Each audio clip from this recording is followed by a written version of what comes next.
Alright, so we just got back like literally 5 minutes ago from seeing the Batman. I guess before we start this, we are closer to this door than ever, and there's been construction still going on back here that's been going on for an eternity.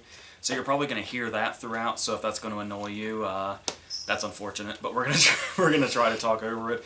And also, spoiler-wise, we don't really know if we're going to spoil anything or not, but if we are, that'll be in the description or in the title. We'll make it very clear if anything's going to be spoiled or not. Because we thought we weren't going to have to do that, but then there's one element of this movie in particular to where it's like, it's probably going to come up. So, there's that. So, where do we even start? I don't even have my notebook out yet. If you go to watch the Batman, pee before. Because there's honestly not a good place to take a pee break, because the movie just trucks right along. Yeah, normally you would say that as a complaint about the length, but funnily enough, the problem actually is the fact that there's no breaking place. No, the plot just goes. And it's like every time I thought, maybe possibly here perhaps, and then it went into something like really crucial.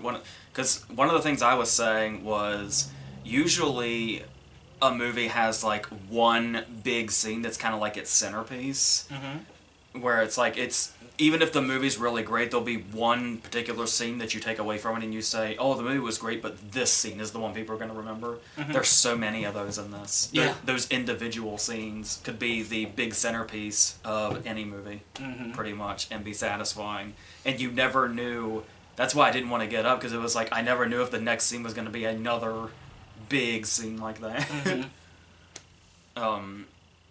I guess if you want to get into the specifics of that, the two that stick out for me are the car chase, in particular. I mean, you could say the car chase is like, editing is a little busy, and there might be some cases where things are happening so quickly you don't quite know what's what in the moment.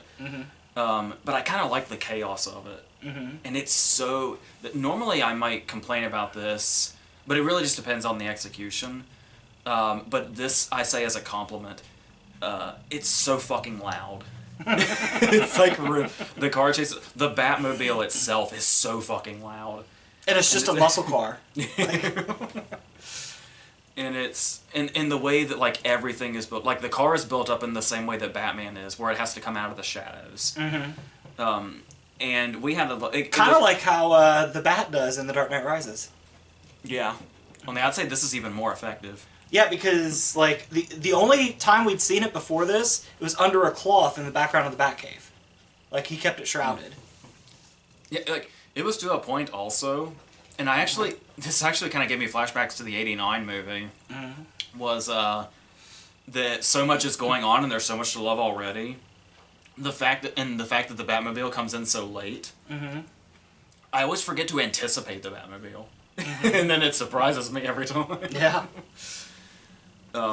But we were on our way out of the theater, like we were walking through the parking lot, and we were like, so do we pregame this video and do we talk about it now on the way home, or do we wait? And I don't think we could have waited. The big thing we were talking about, the thing we were really passionate about, I think equally, was Batman specifically in this. Because obviously people are on that really tired thing of, oh, it's the guy from Twilight. And I swear to fucking Christ if I hear that one more time, because Twilight ended 10 years ago. Dude's got so much good shit under his belt now. Everybody that says that Robert Pattinson has had a whole other career in this 10 years since Twilight ended. And it's pretty good. Yeah, and it's so predictable and... You know what? I'm going to steal that phrase away. From now on, if you want Robert Pattinson to be the guy in something, from now on, he's the guy in The Lighthouse. I'm declaring it now. The Lighthouse is fucking bananas. Especially since you were telling me, appropriately enough, the Northman trailer was on the movie. Yeah. So that makes sense. Yeah. And Willem Dafoe's looking crazy again. Spoiler. So, we were talking about, and I feel like this is probably going to be I hate going into this because as I was feeling the way I was feeling as I was watching this, I just kept thinking, oh man, I'll bet everybody in the fucking world's saying this exact same, because I haven't looked at any reviews or anything like that, but it's like, I just imagine probably everybody's saying this, and I'm afraid everything I say is going to be that. It's going to be stuff that's repeated ad nauseum forever about this movie. And I'm sure one of many of those things is his Bruce Wayne leaves a lot to be desired. Mm-hmm. But I really want to go into his Batman. You know what that sounds a lot like? Keaton.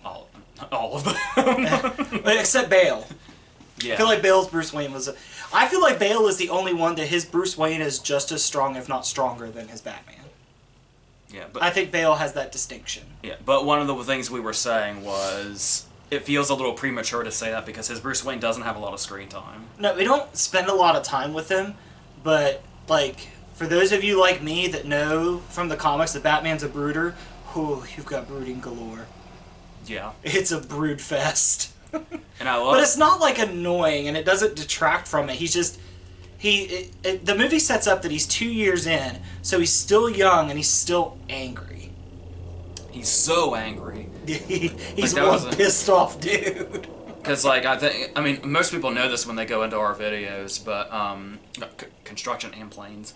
Mm-hmm. Most people know this when they're coming into our videos if they've seen them before. Mm-hmm. I avoid trailers. Mm-hmm. Like, I just don't watch them. Mm-hmm. So a lot of, like, everything we saw was new to me. Mm-hmm. And when he's beating the shit out of those guys at the beginning, mm-hmm. which I heard was like a trailer moment, I think. I remember, like, I knew that the I Am Vengeance thing was a trailer moment. Mm-hmm. And the way that you can sense, like, everything that happened to him as a child still feels fresh when you see the way he beats the shit out of people. Mm-hmm. And just his anger coming into everything. And I'll go on record and say this, like, everyone that's watched this channel and you know my love for the 89 Batman movie. His introduction in the 89 movie is great. This beats it. This beats it because they build up the idea that the criminals are so scared of the remote possibility that Batman might even be around that they just fucking quit. Yeah, I love the idea of the signal being a warning just as much as a calling. Yeah, I mean, The Dark Knight, they kind of explored that because that guy wanted to back out of that deal when they saw the signal. Yeah. But that was somebody that was unsure. These guys see the signal and they piss their pants. Like, I think that's my favorite use of the signal yet in a Batman movie. And when you talk about his intro, one of the things I was talking about on the way back was how... We were talking about his presence in general, but how heavy he feels. Like, how heavy his footsteps feel. And everything about him. Pattinson, when he was first cast, I was like... I wasn't sure what to think, because I didn't know how much presence exactly that he had. Mm-hmm. His Batman is full of fucking presence.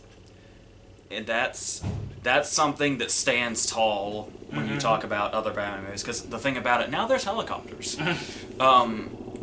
We always talk about how the thing about Batman in a lot of his movies are the fact that they always make it... It kind of sounds like Gotham outside, so it's almost appropriate. He's busy out there. But the thing is, we talk about how Batman's villains are always more interesting than he is. Mm-hmm. And it's like, when you watch a Batman movie, you can't wait for the villain scenes. Mm-hmm. And I think that's why the 89 movie thrives so much on the Joker being basically a main character that had just as much screen time, if not more, than Keaton. He has more than Keaton. That's confirmed. And during this movie, I couldn't wait for the Batman scenes. And that's not taking anything away from the villains. Because your villains are great, too. Oh, we got some great villains. This movie has some A-plus casting. Yes. The casting is phenomenal. We were just I am still convinced that is not Colin Farrell. That is some other dude named Colin Farrell and somebody got mixed up. Yeah, because here's the thing. That makeup is phenomenal. And his performance is phenomenal. Yeah, because what we were saying was, normally you can, when an actor is under heavy makeup, you can usually tell by looking at their eyes. In the car, you brought up Jared Leto in House of Gucci. Yeah, when you, like, Jared Leto is covered in makeup in House of Gucci, but if you look at his eyes, you see Jared Leto. Mm-hmm. Do you remember back in the day when the most, like, transformative makeup job was Charlize Theron in Monster? Yeah. Look how far we've come. But it's like, you look at Colin Farrell's eyes even, he's just not in there. Yeah, and it's not like where Marvel does, like, the de-aging. Like, this is full-fledged makeup, you can tell. And, like, the only thing, like, not even right away, after a while, you can tell by his voice. Mm-hmm. And it's like there's times where it almost feels like his accent's trying to come through, and it's like, oh, that's Colin Farrell, I think. Which is so funny because like in the Arkham games, Penguin has a Cockney accent, so his accent would have been welcome. Like that would have been fine. And it's like we were saying, I love the way the Penguin's handled here because it's definitely played up that he's like second, at least, if not lower, to Falcone. Which is how he was portrayed in the Gotham series. Yeah. Robin Lord Taylor played him. Yeah, so it's like, you have this villain, this big villain that everybody knows, played by this big actor that everybody knows.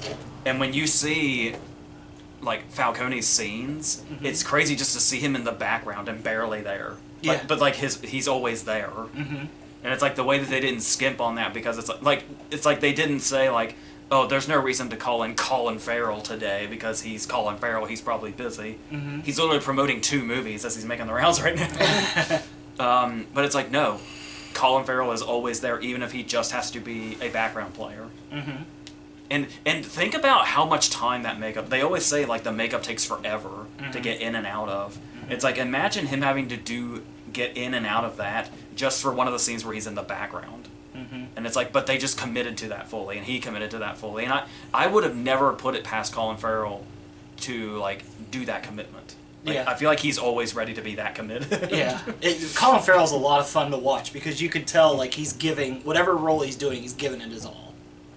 Especially, like I said, you look at him, you can really look hard at the Penguin in this and not see him. Yeah. It's crazy. Whoever did the makeup, like I told you, if this movie doesn't get nominated for an Oscar for makeup, there's an injustice in the world.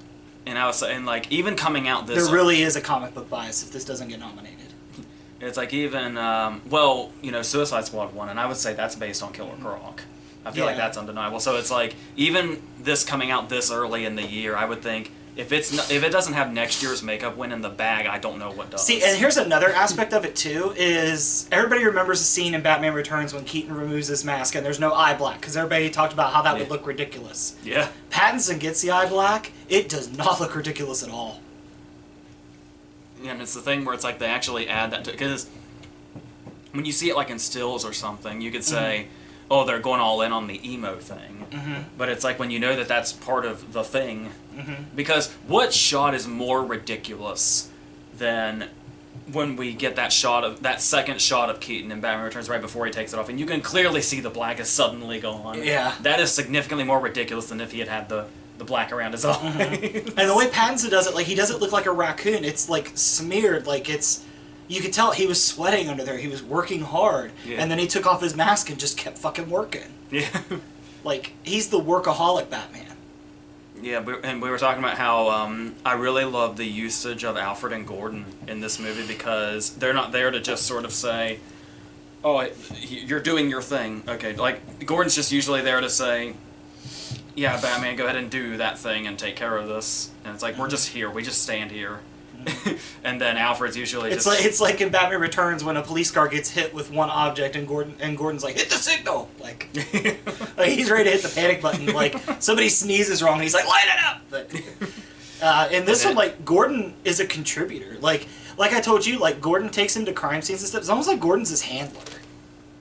Yeah, I mean, which, you kind of had that a little bit with Bale and Oldman, but with this, like in The Dark Knight, you could feel that, like, Gordon would kind of get sideways looks with his association with Batman. Like, the cops, like, he's reminded multiple times, like, what the fuck are you doing? Like, your career's on the line for this guy.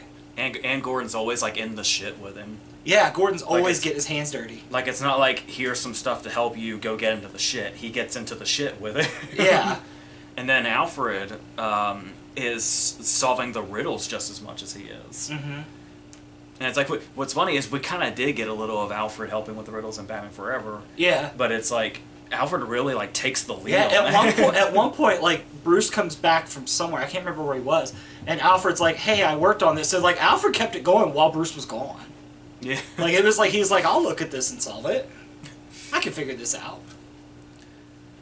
And we were talking about the aesthetic of the movie, and the question of, is it too dark or not aesthetically? And it's like, first of all, I love any kind of precipitation in movies is very aesthetically pleasing to me. I remember when The Dark Knight Rises came out, one of the things you were most excited about was Gotham with snow.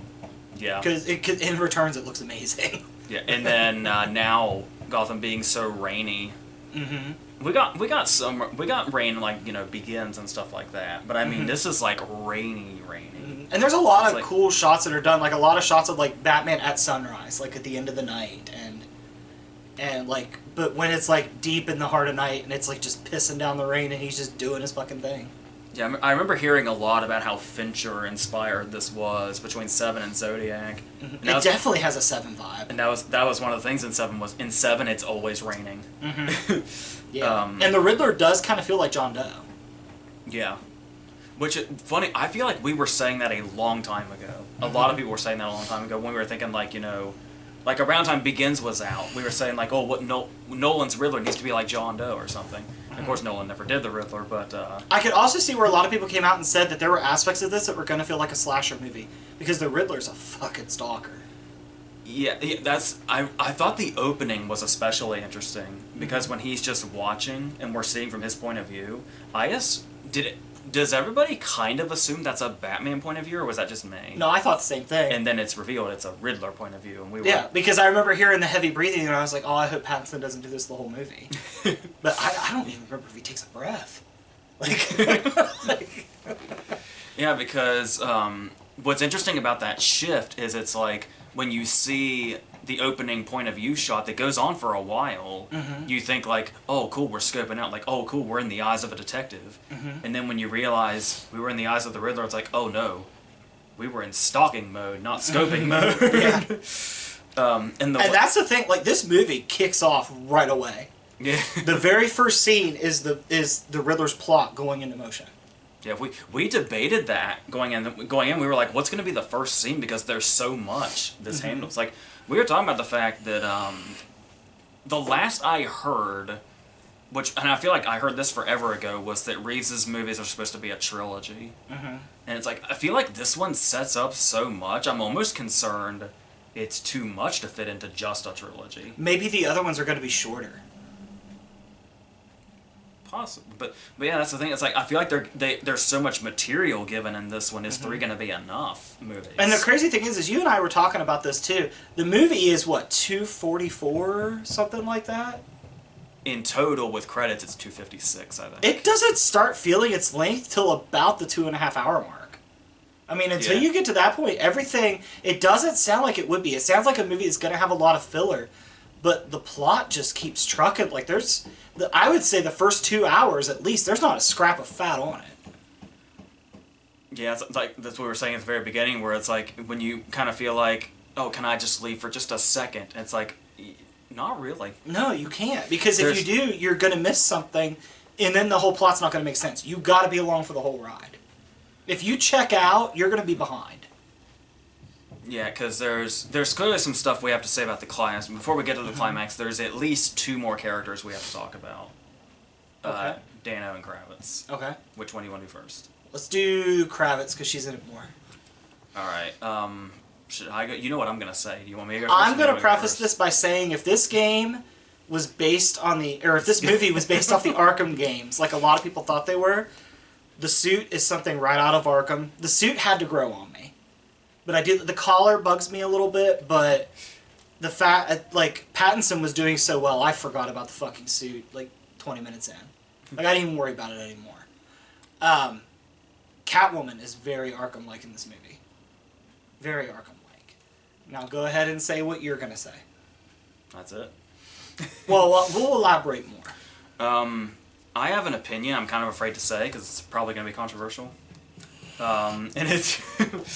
the thing about this, talking about, you know, not necessarily Zoe Kravitz specifically, but like the Catwoman, like in the writing and everything else, the Catwoman in this movie. I've come to realize, knowing that this is probably a controversial opinion, certainly a controversial opinion,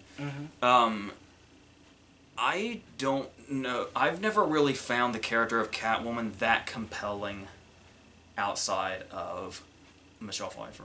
And I was trying to figure out what exactly the reason was, because I'm not very familiar with, like, comics Catwoman.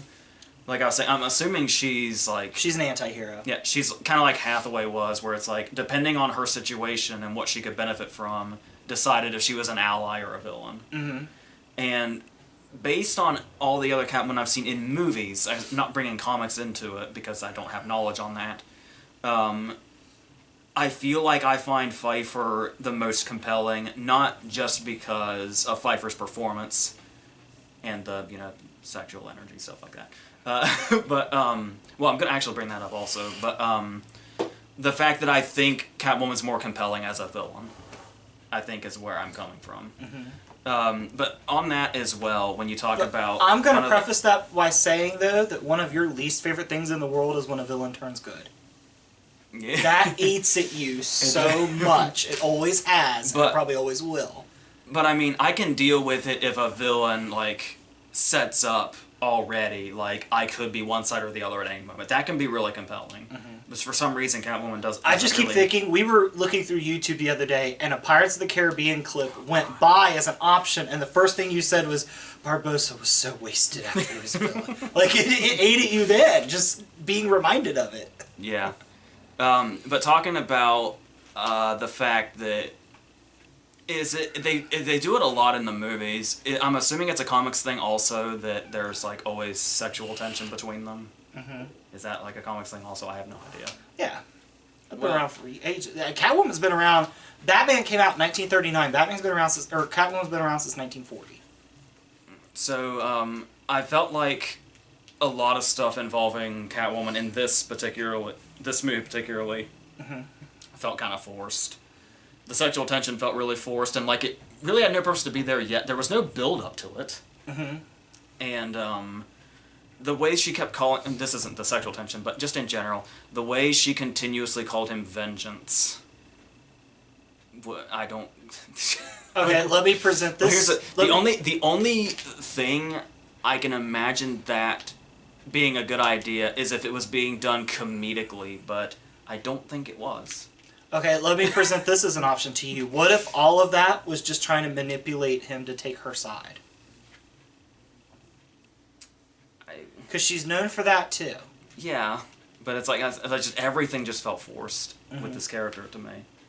But maybe that's just in general how I go in feeling about Catwoman in general, mm-hmm. to where the characters just never really worked for me unless she's like a full-on villain. But like I said, that could just be a me thing. So. What do you think of Zoe Kravitz herself as in the movie? She's fun. I was saying that I like the scenes when they're collaborating as far as like when he sends her in to investigate and we get the Peter Sarsgaard stuff. Mm-hmm. But at the same time, the character, like, it should feel like it's strengthening the character mm-hmm. when she's breaking away from him to kind of go do her own thing. Mm-hmm. But it just made the character feel reckless in an annoying way rather than this character, can we trust this character to, do whatever.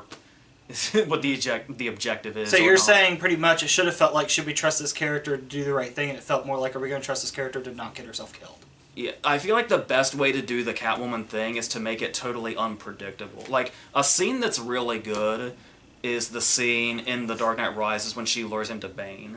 Mm-hmm. And it kind of feels like a turn. Like a true betrayal. Yeah.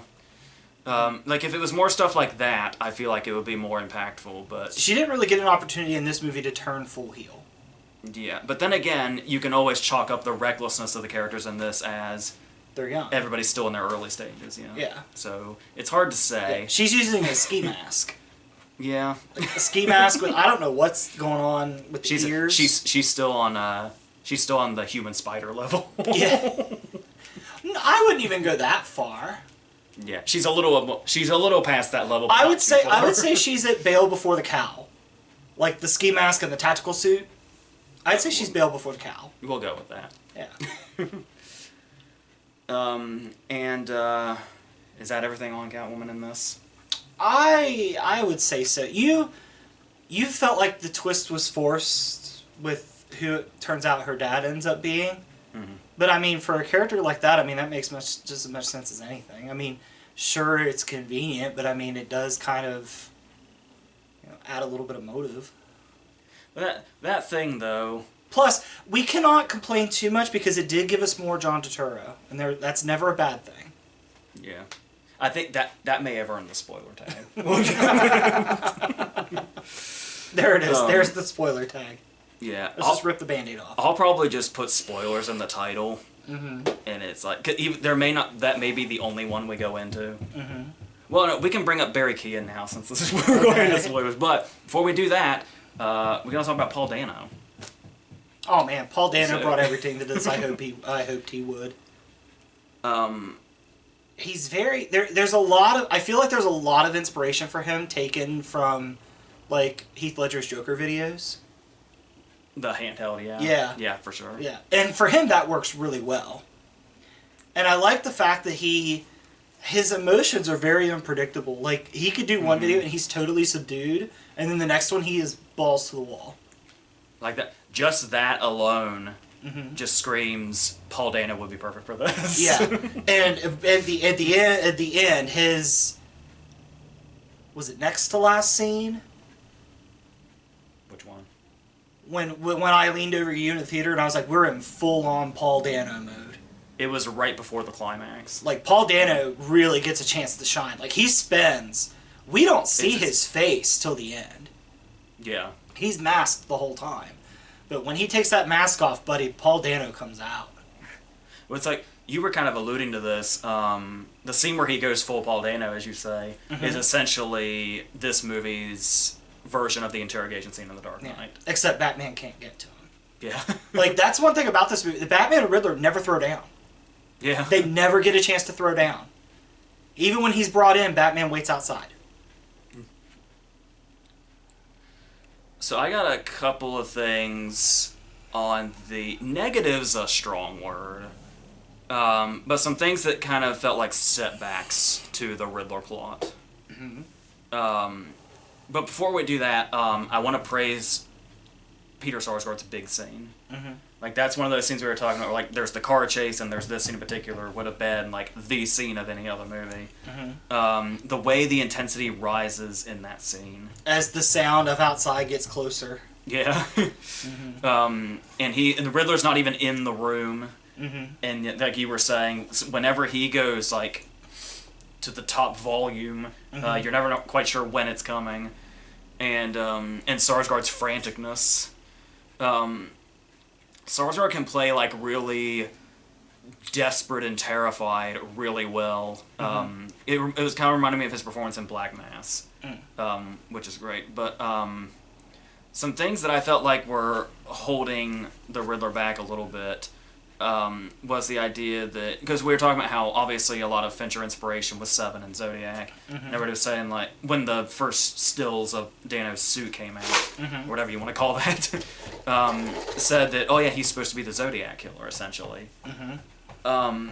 I didn't realize how literal that was. Like, they literally made him the Zodiac killer. Mm-hmm. Like, he does, the same, like, speaking in symbols. And he literally does the thing where he makes a video and he says, this is the Riddler speaking. Mm-hmm. And it's like, I feel like they could have ventured more into his own thing. But it's like, they went hard on just literally doing the Zodiac thing. Mm-hmm. Like, they weren't even hiding it. Like, this is just literally what he's doing. Mm-hmm. And it's like, I felt like that was kind of, I want to almost say lazy. That's a lot. Like, that's pretty similar though. Like, when you play the Arkham games, like, you just go around finding collectibles and solving Riddler trophies for a lot of the game. Or solving riddles and locations and things like that. So, I mean, that's something that's always been kind of his thing. Yeah, but it's like literally Zodiac. But I feel like, too, at the same time, I'm going to counter that by saying, take the Riddler at his core, what he does. He's a puzzle meister. Like, his things are puzzles. If you don't take this route, it might come off too cartoonish. Yeah, and also don't forget that one of the Zodiac's threats was picking people off with a sniper rifle. And there's also a lot of comparisons to Jigsaw with him.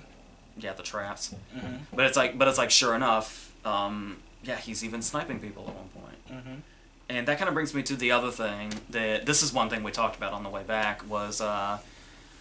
This is something that's hard to put against this movie. If anything, I'd put it against Warner Brothers because they're the ones that should have caught this. Mm-hmm. Because this movie had to have been written like long before Joker had been seen by anybody, because obviously this movie was so delayed. But the whole idea of the Riddler having followers and basically starting what's essentially a cult and people dressing up like him and going out in public and causing chaos is literally what happened in Joker. Like, it's basically the exact same thing. Yeah, but I feel like I could go out in the street right now and see the same thing happen in real life. Yeah, but to do it twice with the same DC world feels very... I feel like Warner Brothers should have caught that and said, you could go in that direction, but we've got this other movie that's already doing that. And it's also in the Batman universe. It's like, maybe you might want to try something, but I get it. The way it unfolds, I get it going in that direction. I do. Yeah. Well, let me tell you, let me put this to you too. Like I go back to the Arkham games, because I feel like these are very connected. A lot of the goons that you fight, they're all like Two-Face's goons have like half masks for faces, and like their clothes are divided down the middle. Like goons dressing similar, even the Adam West show did this. Goons dressing similar to the big bad is not something that's new to Batman. I think it's that on top of the fact that they were doing it for like the purpose, like how the Joker accidentally the big difference is the Joker accidentally started a movement and the Riddler intentionally started a movement. Yeah, but it still kind of feels like it had the same feel. And that goes into what we were talking about, where all this, when you want to go into, this is another thing where it's like, I just know it's going to be a way overstated, over-mentioned qualm that people have with the movie. And that is, I even hate saying the words, the third act. Because I feel like literally every criticism of every movie ever is, it goes downhill in the third act. Everybody says that about every goddamn movie in the world now. But my problem when I say that, and once again I imagine this is something a lot of people will probably say, which makes me hate to say it, but I like a lot of, because especially like of Marvel, a lot of people are really sick of massive climaxes. Everybody, like, it'd be nice to come back to a grounded superhero movie that stays grounded the whole time, where we don't have a climax that goes as big as it can, and it's like, while this isn't a world-ending climax by any means, it gets significantly larger in scale in the third act in a way that's like, oh, that kind of felt like it came from out of nowhere. Whereas we've been grounded for like 2.5 hours, and now it wants to get super big and say the whole city's getting destroyed, and it's like, oh, that's that thing again. All right. I mean, once again, it's the whole city. We've seen the world being in multiple worlds being threatened so many times now. It does feel small scale again, that it's just the city that's in danger, but still, it's... That's not uncommon for Gotham, though. Yeah, but it still feels larger scale than the rest of the other 2.5 hours did. Like, it feels like it kind of suddenly happened. And we didn't, like, kind of have build-up. Like, Begins planted seeds throughout it. With the whole... What the fuck was that thing called? The microwave emitter? Yeah. Like, they set that thing up early. And so it's like, it made sense when Begins got to the point that it did. The whole flooding Gotham thing feels like it had no build-up whatsoever. In a movie that's almost 3 hours, the movie that is 3 hours, you'd think there'd be some more. You'd think there'd be more build-up with the Selena stuff. You'd think there'd be more build-up with the flooding stuff, and there really wasn't. So that's, but still, I think the action still works when we're actually there. But like, I think it also didn't help that it does feel like we were reaching a climactic moment before the climax happens, and then it's like that's when it also felt like a big climax kind of felt like, oh, okay. Like, it'd be one thing if it's like, oh no, we still have one more climax. Like, The Dark Knight just being the fight in the building, where he climbs, it's like a video game, he goes from level to level till he gets to the Joker at the top. Yeah. Like, something like that, you know, is fine, but it's like the whole, it felt like we were having closure, and then we get a big, large-scale climax, when it's like, oh, this is long. This movie is long. Is it because, like, by the time we get to that climax, all the villains of the movie have been squared away? Yeah. And it's like, because you could say, because that's the thing too, is when you talk about how The Dark Knight did feel like it went large scale, it was threatening, the Joker was threatening to go large scale with blowing up the fairies. And the clever thing is that it doesn't go that route. and it's just a fight. And then we get one more scene with Harvey, but it's like the Harvey scene isn't over the top either. It's literally just a standoff. And it's like that's all the Dark Knight needed. So it makes the flooding thing feels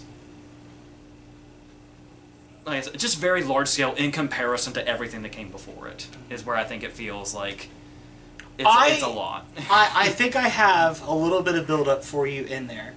The Riddler's thing when he was talking to Batman when he was in the cell was that he wanted to be remembered and be immortal. And then when Batman told him that nobody's going to remember this, he's like, oh, you haven't figured out what I'm doing yet. I mean, if you flood an entire million-person city, they're going to remember who did it. Yeah, but were there any...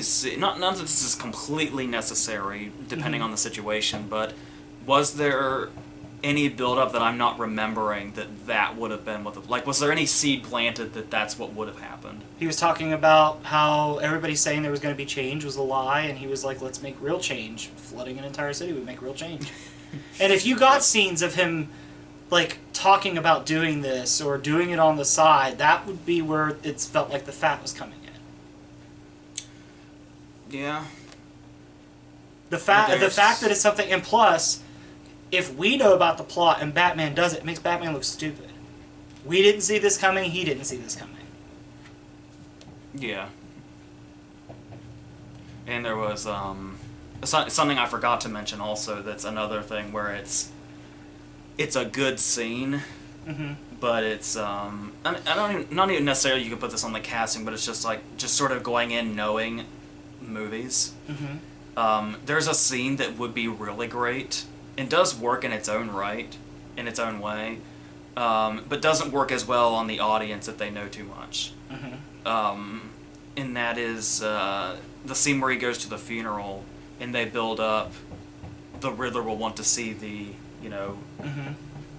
the result of his work and what it's done, so he's probably going to be at the funeral.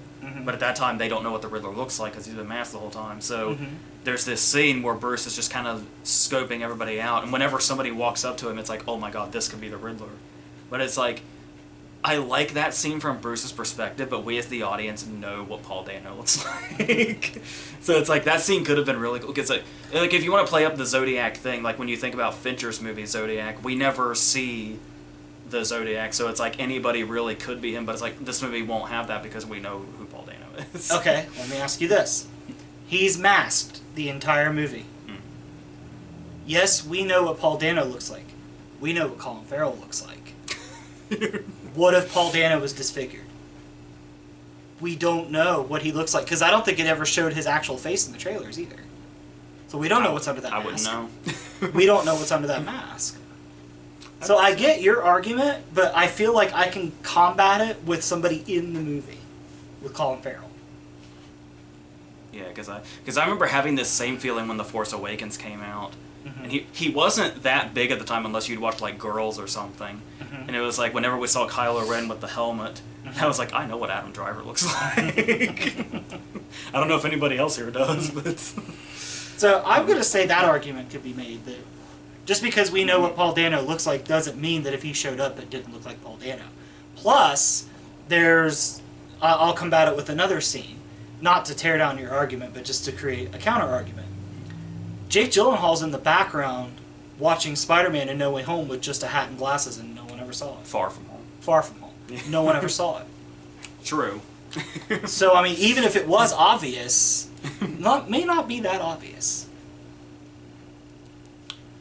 Plus, there's also the feeling that maybe Batman was just wrong. The Riddler wasn't the kind of villain that would come and look at the carnage. But that scene went so far beyond that. Or it's like he had literally just been approached and they were like, Coulson's missing. And then when the car came in, I just leaned over to you and said, Coulson's not missing anymore. That's the thing too, is what's great about that scene also is I had assumed he had beaten Coulson to death in the car when we saw him. And I was like, well, that was short-lived for Peter Sarsgaard, but I feel like it was always built up he was going to have a small role in it. So it's like, okay. But then it's like he got a whole lot more to work with than I thought he did. Yeah, he got a chance to show off. Yeah. And there's a lot of tension in that scene. it's insane. Like, it's one of the most tense scenes of the movie. Yeah. I just want to make sure that's not downplayed. Yeah. And it's funny because, like, the scene, we're spoiler already, right? Yeah, we're way So the scene is set, he has a bomb around his neck, and the Riddler's asking him riddles. Batman's there giving him the answers, and it's still not enough. I love how they played up that, too, how Bruce can solve the riddles instantly. I'm assuming that's always been a thing. This is a great instance of getting to see Bruce actually be a detective. Yeah. This works so well for that. And I'm not talking about, like, Batman Forever, when, like, the riddles are fairly easy, and there's no, like, M-E, like that. No, like, this is, like, it takes some thought. Yeah, because there's even that scene in Forever when he gives Kidman the first one, and she just says it immediately and throws it there. Yeah. And there's time to sit there and decipher and figure out what's going on. Then you were talking about it's so great to see him as a detective. That's a lot of the Gordon scenes, too. Where it feels like that whole, like a procedural kind of thing. It's very Seven-like. It's like Pattinson's Brad Pitt and Gordon's Morgan Freeman. Yeah. What do you think about the gray area that the Waynes are when we're starting to get backstory? I think it was a very good way to explain what happened without giving us the opening shot with the exposition. Yeah. Like, the Waynes dying becomes actually a pretty important plot point. Because what I really liked that they did was... We don't really get to know the Waynes in the other ones, but when we get to Nolan's movies, the Waynes are basically saintly. And then when you see Thomas Wayne in Joker, he's a piece of shit. And this movie was like, what if we don't know which one they are for sure? And the way that it ultimately ends up painting it is that Thomas Wayne was a good man put in a bad situation. Yeah. Which I think is extremely relatable. It makes the Waynes relatable. Like, yes, they're billionaires. Yes, they have these monuments to themselves in the city with the towers and everything, but it's the most relatable the Waynes have ever felt. And even when Alfred's explaining what he knows, there's still a bit of ambiguity there. Yeah, because he flat out asks him, he's like, so this is what happened, and Alfred's like, I wish I was sure. Like, it really... And it's not solved. Is it solved by the end? I don't think Falcone ever says. Yeah, I feel there's strong hints, but I feel like there's never a definitive answer that I remember. No. There's so much to take in. It's gonna there'll be some stuff we look back on and it's like, oh, I didn't notice that. Yeah, it's definitely a movie that I can't wait to go back and rewatch and see if I can find different things I might have missed. I liked a lot of the locations. Like there's something of like when you think about like the Iceberg Lounge. It's like it just looks like a standard club at this point, but there's still something I liked about just how chaotic it was. Yeah. And how there's, like, layers to it. Like, how there's a club within a club and stuff like that. And what do you think about the interior of Wayne Manor? That was fucking nuts. Yeah. It was even further than Burton took it. I was going to say, that looked like Burton creeping in a little bit, but maybe even more so. Yeah. It looked more like Count Olaf's house. Like, but it was cool. Like, the movie's very atmospheric. Yeah. Like, you really feel like you're in this alternate place that doesn't exist except in the world of fiction. Like, The Dark Knight, you have Chicago. Dark Knight Rises, you have Pittsburgh. 89 Batman, as much as I love it, definitely looks like it's on a backlot in a Hollywood studio. This city is fleshed out, but it's not to the point where you look at it and say, oh, that's New York, or oh, that's Detroit. Or... Yeah, because it's like, the opening Halloween scene, it's like it's Times Square, but not Times Square. Yeah, it's like another Times semicircle. Yeah, like, and like there's some obvious hints, like Gotham Square Garden is the big arena, and obviously it's Madison Square Garden, but still, like, there's other shots of it that don't look like New York at all. Yeah, it's a very fleshed out city, and Batman even addresses this, like in his opening dialogue, he's like, the city's big, and it does feel big. I like that too, the whole idea of how the opening narration just sounds like opening narration, but then it's actually him like writing. Yeah. It was a nice reveal.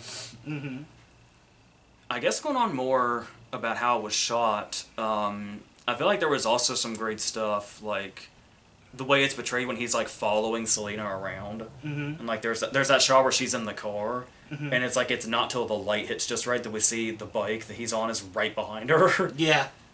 And what did you think of the? Dude, there's some from all the characters in the movie. There's some expert lurking going on. Yeah. Like this is a lurk fest. The Riddler's great at lurking. Batman's always lurking. I think almost every shot that he walks into frame, he's coming out of shadows. The Riddler's first shot is terrifying. Yes. The Riddler's first shot is why I keep a lot of lights on. But another thing I was going to bring up was we were talking about, like, you know, how the chaos of the car chase, I could see some people criticizing. And with the way it's shot, and how, like, we get a lot of point of view shots. What did you think of the flying scene? When he was using the little suit and gliding? Yeah. I thought it was interesting. My first thought was, I love, we saw a side of Batman we never get to see, where he was on the ledge and freaked out. That, and his landing wasn't perfectly smooth.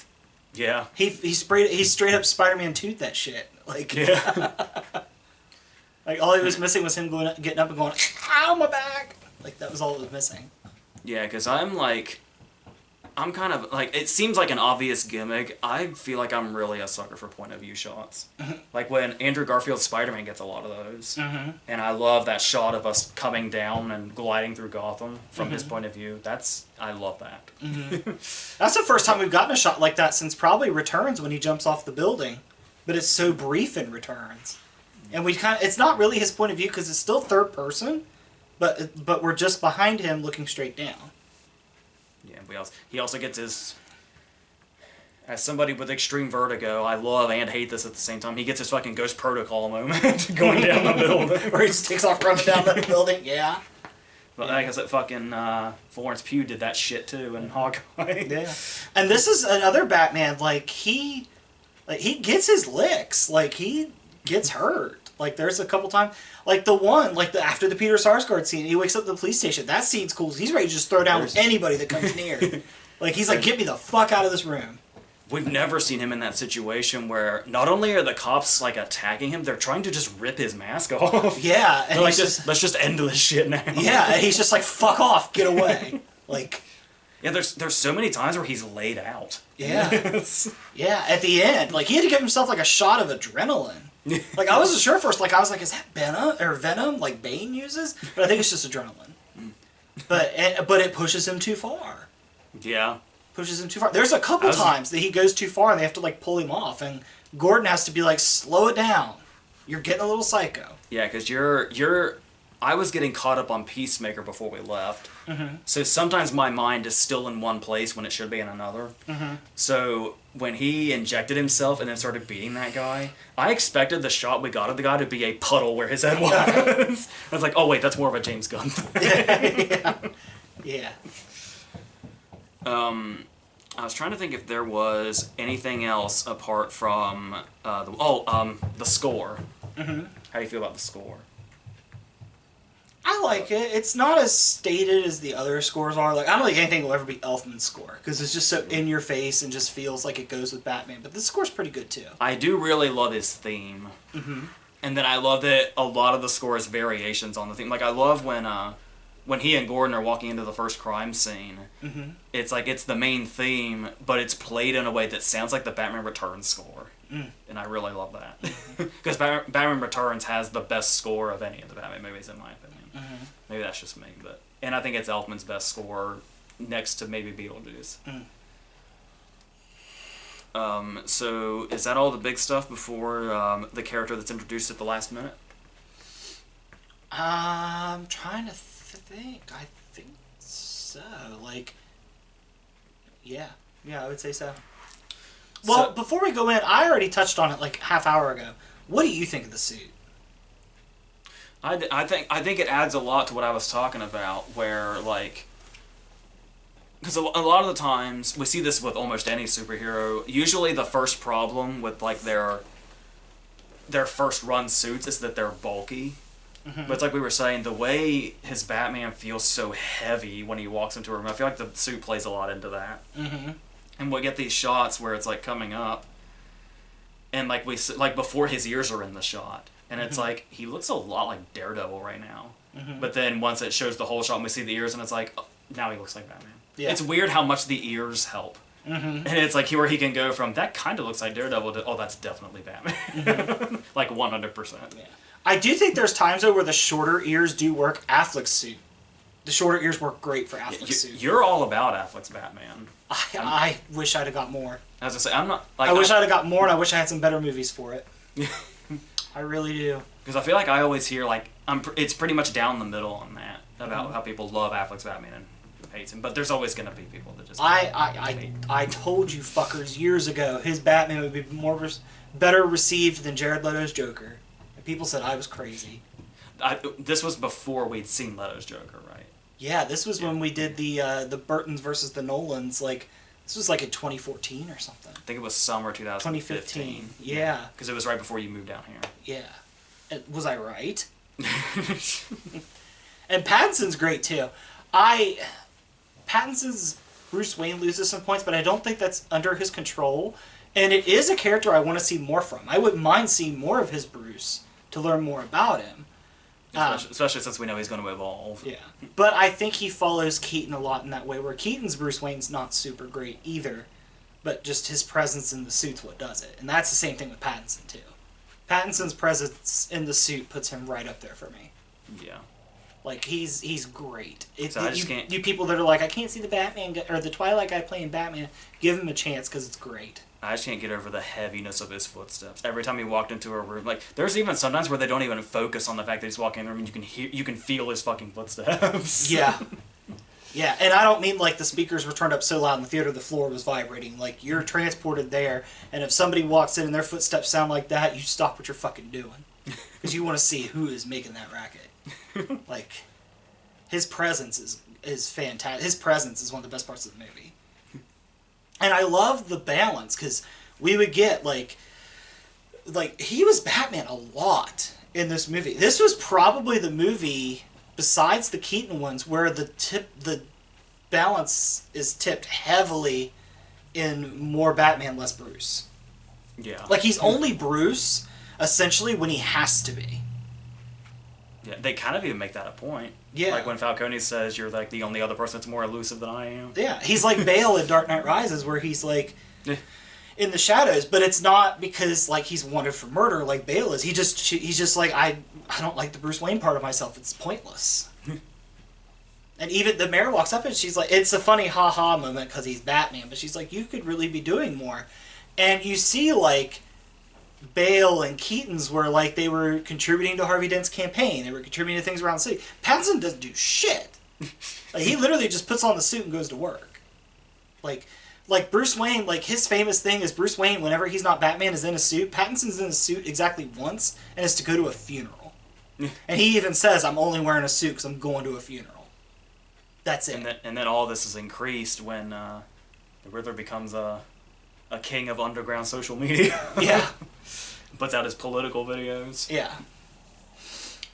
So, one more thing. There's really not much to say about it, other than what we were saying about how, yeah, so, what I knew Barry Keoghan was supposed to be in this movie, and I had heard there was a rumor that he was going to be Reeves' Joker. And then it was like, number one, that seems almost too obvious. And then secondly, his IMDb page had him listed as like officer somebody or something. And it's like, oh, he's just going to be a random cop or something. He's going to be like just Gordon Levitt in The Dark Knight Rises, only maybe lesser. And that was going to be, and it was just like one of those rumor things. It's not a rumor anymore. Yeah, and we were noticing, because it was funny, we were talking, because I wasn't even thinking of Barry Keoghan when I said this, I was just curious in general. I said, we were aching to go to the bathroom, but it was like, before we leave, I want to see what the order of the credits is. That's something I was curious about. And Barry Keoghan has his own credit, like a singular credit. So it's like, it's a big deal that he's in this. And if I remember correctly, it's only that scene at the very end. And it's, for what, 2 minutes, if that? Yeah, and we barely see... You see just enough of his face to know it's Barry Keoghan. Yeah. And then it's like... So I was and like... then you see the distortedness around this area. And then it's like... Really, the thing is like... well, there's so many comic characters, probably many I don't know about. I'm gonna wait till, like, if that's who he's supposed to be, this scene will end in a laugh. So I was like, so I just waited for the laugh, and then I was so, like, uncertain they were gonna go in that direction, because it kind of sounds like the kind of thing that would just be a rumor. And then he started to fucking laugh. Yeah. And here's the crazy part. We're on spoiler tags, right? Deeply. When we meet him, he's already incarcerated. Yeah. How'd he get there? Who did it? Yeah, we were discussing... How'd he get out? We were discussing, like, did Batman put him there? Or has he been in there before Batman was even a thing? Or... And we don't get, like, a full shot. Like, we don't know what the costume looks like. It's literally the side of his face through darkened glass. Yeah. And he's talking to Nigma, or not Nigma, he's Nashton in this one. Which is also from the comics, but he's in the cell right next to him. Like, they're becoming friends. So it's like, is he going to take Paul Dano with him when he goes? Like, are they going to work together? The Batman Begins had a great Joker tease, but this one leaves so many more questions. Yeah, because that's another thing I was telling you. If this is only going to be a trilogy, there's so much set up for only 2 more movies to cover. That seems like so much to do in so little time. But the thing is, of course, then again, it's like, you feel like you can't get longer than 3 hours. Surely a studio movie will not surpass 3 hours, but it's like, when you look at, like, Infinity War, and you know it's only a part 1 of a story that has 2 parts, and you're like, well, part 2 couldn't be any longer than 2.5 hours that the first part was, and it was 3 hours. So it's like, are they gonna get... They can't. But get, I mean, to be fair, like, Marvel set up so much to be wrapped up in an Endgame. I was gonna say, there's no way the studio lets them go past 3 hours, but they really tried with this one. My guess is for the second 2 movies, I think they're going to see how people receive the length of this one, and if it seems to be a major drawback, maybe the trilogy becomes there's a second movie that's split into 2 parts. I hate when studios do that, but I mean, there's times it makes sense. Like Infinity War and Endgame makes sense. So you're saying it could still be a trilogy, it would just have to cheat to get there. Yeah, but I don't know that it'll do it. I think no matter what you do, at the end of the day, Batman's going to put asses in seats. Yeah. He's too popular not to. He's the best thing that DC has going. Sorry, Superman fans. But and this is coming from somebody that enjoyed Man of Steel. Like, Superman just doesn't put butts in seats the way Batman does. Yeah, because this was Friday. Yesterday was Thursday. When we were getting our tickets, the guy at the counter said last night was nuts. Yeah. Yeah. It wasn't nuts for us because we went at 10 a.m., but...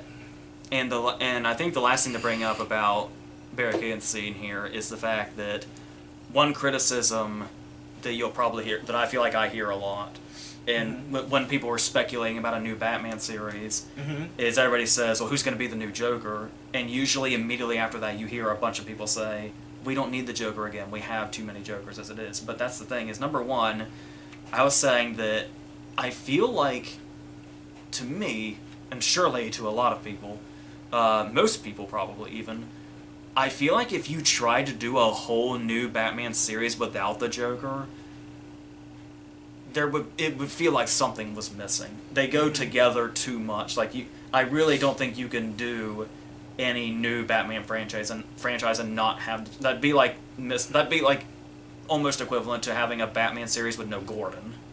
Like, you would just know there's something missing. And the thing is that every time we get a Joker, it's always a completely different one. I mean, correct me if I'm wrong. You're the Oscar buff.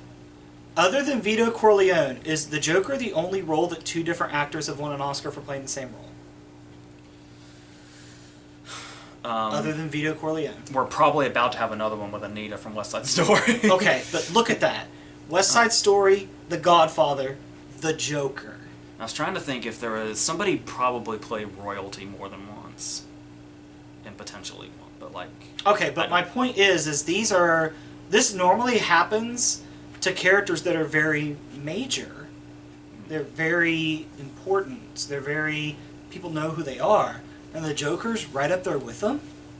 Yeah. And you're going to do a movie with from the Joker's point of view, his antagonist, and you're not going to include him? You know, it's like we've talked about this before, where it's like go back to '89 and think about somebody in the position that Nicholson was in, playing a part like this. It's like imagine the buzz behind that. Yeah. And we were saying also about how not only is every Joker we've gotten different, but think like I don't think it's a stretch to say this movie is darker than Nolan's trilogy. I know a lot of people like to go all in and say The Dark Knight is the darkest thing ever. I think this is darker, and it's like, and you say like, you know, oh, Heath Ledger's Joker was a terrorist, and you can't get any darker than him. The Joker in this Batman world, I can't honestly even imagine yet. No, because you've seen the Riddler of this world. And Barry Keoghan's an actor that will go all in. So I'll be very interested to see where this goes. I feel like this could potentially be the most terrifying Joker we've seen. No offense to Ledger, but I mean, it's... Yeah. So, anything else? Yeah! I like the suit that his symbol is the battering. He just like pops it out. It's pretty cool. It's pretty neat. Yeah, we were talking. I was comparing him to an action figure where you're like finding the like, oh, it does this too. And none of his gadgets it's basic stuff. The battering he uses once, and it's only one of them. Most of the time, it's just a grapple gun after that. The contact cameras are pretty high tech. Those are cool. I like those. I like the contact cameras. Yeah. I like those. I don't know that it's ever been portrayed in the comics before, but I like it. They apparently have a very deep database because they were identifying everybody in the club. Yeah. And I like, too, that, like, they did serve a purpose. Like, it wasn't just like, hey, those are cool. Like, he needed those. That's how he got the whole Skarsgård setup, was because of those things. Sorry, he doesn't have the K. Skarsgård. Skarsgård, god damn it. But yeah, Skarsgård, his whole scene's set up because of the use of those damn things. So this, like, I'm definitely interested to see where this series goes. Yeah, and like we I'm were saying, definitely on board. And that scene was also so good. I had just assumed we were done with Skarsgård when he got taken out in the car. And it's like that. His whole moment would have been through that. Yeah, like, and no Batman movie is perfect. I mean, look at the premise. It's not going to be perfect. Even The Dark Knight, who everybody holds as like the Jesus Christ of comic book movies, and I love Batman and Joker, I could still point out things wrong with it. So I mean, is this movie perfect? No, but does it make me want to come in and watch these people put another Batman story together? Absolutely, it does. Yeah, because I definitely want to see Colin Farrell's Penguin rise to power. Yeah. I definitely want to see what the hell the Joker's going to be in a world like this. And I want to see Pattinson keep being pissed off. I don't think he's going to be as pissed off from here on out because he does have an arc. And where Dano's Riddler is going to go from here. Yeah, are we done with him? Is he going to come back into play? Like, it feels like we're not done with him. I don't feel like we are. That's what I was saying. It feels like we're going to have a lot of villains at once. But it's so interesting how this movie, despite criticisms of the length, I feel like nobody got like the shorthand. No, and you've even said with other villains, you said that Matt Reeves was interested in tackling Freeze. That's what I heard. Like, if Matt Reeves is on a crusade to like resurrect and do right by some of the other characters that we've gotten in movies, yeah, let's see what you got. Because with the Riddler, you made a hell of an upgrade. Like Jim Carrey, like I grew up with Jim Carrey's Riddler. It's fun, but this Riddler is fucking something else. Yeah, even if it's, I feel like they didn't go too far beyond Zodiac Killer and then him doing Ledger's camera thing, but still the Dano's performance and like you were saying, the unpredictability of it is what's really grabbing me specifically. Yeah. So overall thoughts, how would you label this movie? Do you think it's going to make your top 10? That I don't know. The third act, I hate saying that, might be what keeps it from that, and how I feel like they could have done more of their own original thing with the Riddler. Where it's like our fan casting back in the day for a Nolan Riddler was I don't know if everybody was saying this, but I feel like a lot of people were saying Guy Pearce, and going back to something like. Mine was always Hugh Laurie. Yeah, and doing like because Nolan's known for the whole mind-bending thing. It's a little weird he never went in the Riddler direction. Mm-hmm. But yeah. But still, I think Dano's performance kind of balances out any criticism towards that. Mm-hmm. So yeah, is that it? Yeah. So would you recommend this movie? Oh yeah. For sure. The good stuff's too good. Yeah. Too good to ignore. Definitely. There's this movie's definitely proof of concept.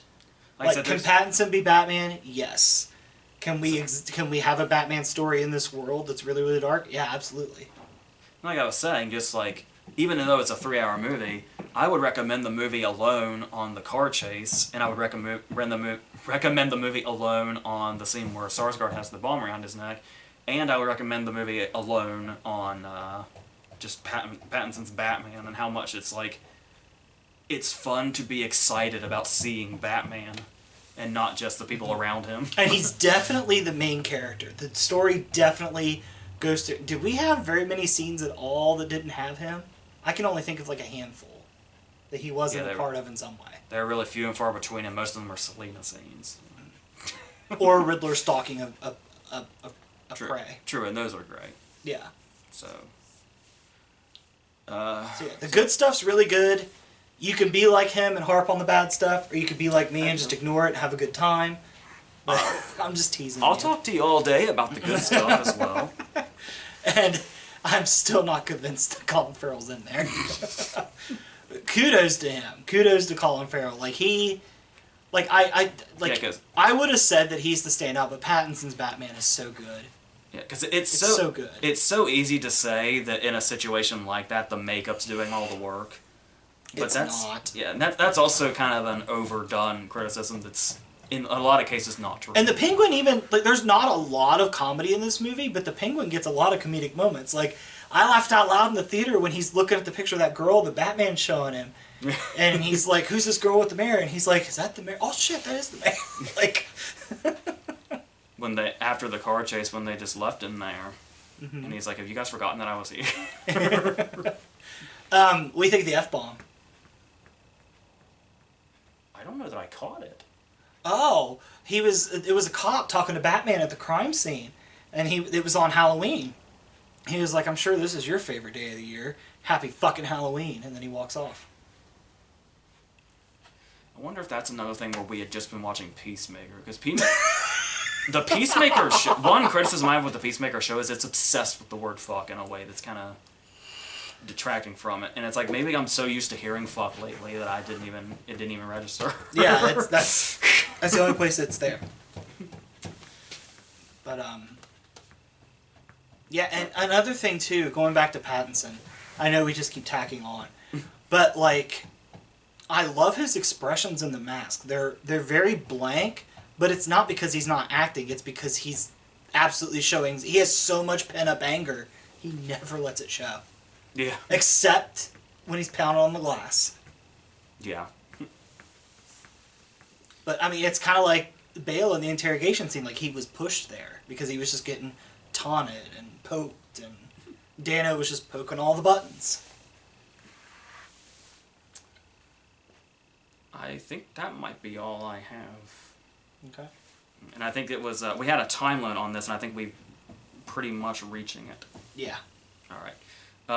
That's what I was starting to worry about. I was like, what time is it? So... But no, I feel like we still got to talk about everything we wanted to, though. I'm pretty sure. Mm-hmm. Yeah, and I'm just going to put a whole spoiler warning on it. Why not? Did you mention the Halloween in the Rain thing? Yeah, we were talking about how much we love, like, rain, like, how much I love, like, rain and movies and stuff like that, and we got into the 7th thing, and it was, like, seeing Halloween in the rain was something that was, like, oh, that's cool. In torrential downpour. And it kind of sets up, like, the whole chaotic nature of what Gotham will... And that's the thing, too, we were talking about how the ending essentially sets up that it's almost like an origin story to Gotham's, like, deep shit... Like, Gotham's already a shitty place. It's kind of setting up No Man's Land, like Dark Knight Rises did. Yeah, I could see that. Maybe that flood plays into how Joker gets out. It could be. Yeah. Maybe he busts the window and just dives in. So, he'll dive right into the arms of the penguin's exploding octopus! I would say that's a deep cut, but depending on the person, it's really not. It wasn't meant to be. Yeah. Like, if Riddler said that line, it was penguins exploding octopus, and I imagined the Joker jumping into it. I connected this movie to that one. Alright. As far as upcoming videos, mostly award stuff. I don't remember what else is coming out this month, but... When are the Oscars? The 27th? I feel like they're so late. Didn't they used to be in February? You know, last year got us all fucked up, but okay. we're slowly getting back on track. Because last year they were at the end of April. That's how fucked up it got. Oh, God. Yeah, but a lot of stuff will be coming out, and you'll know what to look for. Is there anything else you have to add? No. Alright, and I think that's it.